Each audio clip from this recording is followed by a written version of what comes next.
అక్షరా news కి స్వాగతం. జగిత్యాల జిల్లా గొల్లపల్లి మండల కేంద్రంలోని ఈ రోజు వికాసిత్ భారత్ సంకల్ప యాత్ర కార్యక్రమాన్ని ఏర్పాటు చేయడం జరిగింది.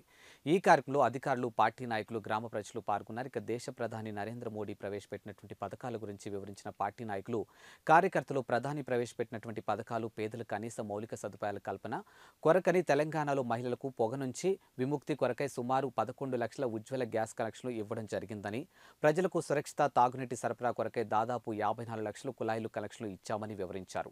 ఈ పథకాలను ప్రతి ఒక్కరూ వినియోగించుకోవాలని తెలియజేశారు. ఈ పథకాల కొరకై జనవరి 26వ తేదీలోపు అప్లై చేసుకోవచ్చని చెప్పారు. గ్రామ పంచాయతీ కార్యాలయం వద్ద ఈ కార్యక్రమాన్ని ఏర్పాటు చేసుకున్నాం. దీంట్లో ఈ కార్యక్రమం యొక్క ముఖ్య ఉద్దేశం ఏంటంటే, కేంద్ర ప్రభుత్వ పథకాలు ఏవైతే ఉన్నాయో వాటన్నింటినీ ప్రజలకు చేరవేయడం, వాటి మీద అవగాహన కల్పించడం మరియు వాటి మీద మోటివేట్ చేసి అన్నింటినీ వినియోగించుకునే విధంగా చర్యలు చేయడం మరియు ఏమేమి జరుగుతున్నాయి, ఏ స్కీములు సెంట్రల్ గవర్నమెంట్ అనేది తెలియపరచడం కోసం భారతదేశం అభివృద్ధి పదంలో నడుస్తున్నటువంటి క్రమంలో ఏమేమి చర్యలు తీసుకుంటుంది, ఎలాంటి పథకాలు ప్రజల కోసం కేటాయించబడ్డాయి, ప్రవేశపెట్టబడ్డాయి, అవన్నీ తెలియపరచడం కోసం ఇక్కడికి మనకు కేంద్ర ప్రభుత్వం ఈ వాహనం ద్వారా మాకు ఇంతకుముందు చూపించిన వీడియోగ్రఫీ ద్వారా మనము ఇది తెలియపరచడం కోసం వచ్చినాము. ఈ కార్యక్రమానికి చేసినటువంటి హెల్త్ డిపార్ట్మెంట్ మరియు ఐసిడిఎస్ డిపార్ట్మెంట్, అగ్రికల్చర్ మరియు బ్యాంకింగ్ రంగ సంస్థలు, ఎన్ఆర్ఈజీకి సంబంధించిన వాళ్ళందరూ ఇక్కడికి వచ్చి తమ శాఖలకు సంబంధించినటువంటి సమాచారాన్ని తెలియపరచవలసి ఉంటుంది. ముఖ్యంగా ఇప్పుడు మనం ఈ కార్యక్రమంలో అందరికీ నమస్కారాలు.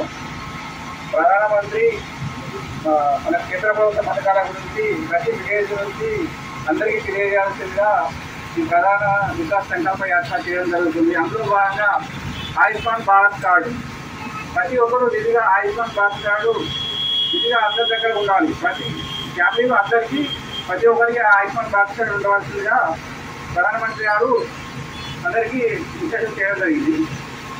ఈ కార్డు ఎందుకు ఉండాలంటే, ప్రతి ఒక్కరికి మన హాస్పిటల్ ఫ్రీగా ట్రీట్మెంట్ కావాలంటే ఈ కార్డు ఉండాలి.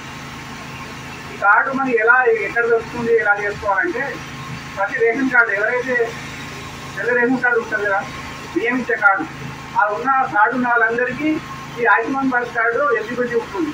ఆధార్ కార్డు మరియు తెల్ల రేషన్ కార్డు ఉంటే సరిపోతుంది. ఇక మీ మిగతా ఏ పత్రాలు అవసరం లేదు. ఈ 2 కార్డులు ఉన్నట్టయితే ఆయుష్మాన్ భారత్ కార్డు మనం అప్లై చేసుకోవాలి.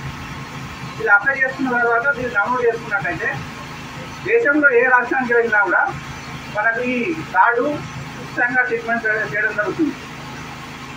అదేవిధంగా ప్రధానమంత్రి జన్ ఔషధి దీని ద్వారా మన పంచాయతీ ఆవరణలో వికసిత్ భారత్ సంకల్ప యాత్ర కార్యక్రమాన్ని చేసినటువంటి మన గౌరవ ఎంపీఓ గారు మరియు బ్యాంక్ మేనేజర్ గారు మరియు ప్రజాప్రతినిధులు, గ్రామస్తులు, పాత్రికేయ సోదరులు, మన హెల్త్ డిపార్ట్మెంట్ వాళ్ళు, వివిధ శాఖల అధికారులందరికీ కూడా నా యొక్క నమస్కారములు.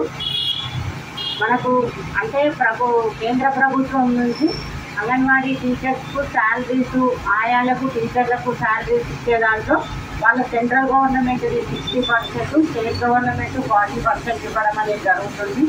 మనకు ఆరోగ్య లక్ష్మి పథకం కింద గర్భిణీలకు, బాలికలకు, తర్వాత తల్లులకు, పిల్లలకు కూడా పోషకాహారం అంటే అంగన్వాడీ కేంద్రాల్లో ఒకరోజు భోజనం పెట్టడానికి సంబంధించి కూడా దాంట్లో కూడా 60% అనేది కూడా మనకు కేంద్ర ప్రభుత్వం నుంచి రావడం జరుగుతుంది. ముఖ్యంగా ఏంటంటే పోషణ అభియాన్ కింద మన అంగన్వాడీ కేంద్రాలలో శ్రీమంతాలు, అక్షరాభ్యాసం, అన్నప్రసన్న ఇట్లాంటి కార్యక్రమాలు నిర్వహించడం జరుగుతుంది. మళ్ళీ 2023 చిరుధాన్యాల సంవత్సరంగా మన ప్రధానమంత్రి గారు ప్రవేశపెట్టిండు.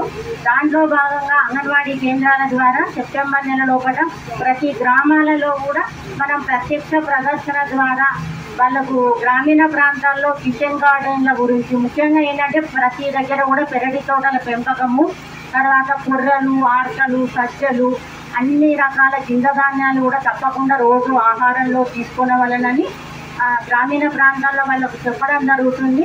ఎందుకంటే ఆరోగ్యరీత్యా ఆహారము ఆరోగ్యము అనేది చాలా మనిషి జీవించడానికి చాలా ఇంపార్టెంట్ కాబట్టి మన ప్రధానమంత్రి గారు ప్రతి గ్రామంలో కూడా ప్రతి ఇంటి లోపల కూడా పెరటి తోటల పెంపకం అనేది పెట్టాలని చెప్పేసి చెప్పడం జరిగింది. దాని మీద విస్తృతంగా కూడా గ్రామాల్లో మేము ప్రచారం చేసి ప్రతి ఒక్క ఇంటి లోపల కూడా ఆకుకూరలు కూరగాయలు ఉండే విధంగా కూడా మేము చెప్పడం జరిగింది.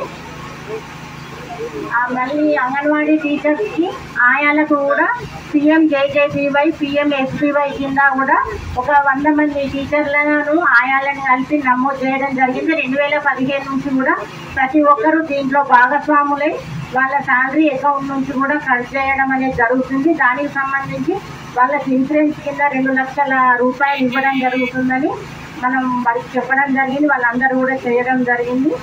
నాకు ఈ అవకాశం ఇచ్చిన అందరికీ థ్యాంక్ యూ.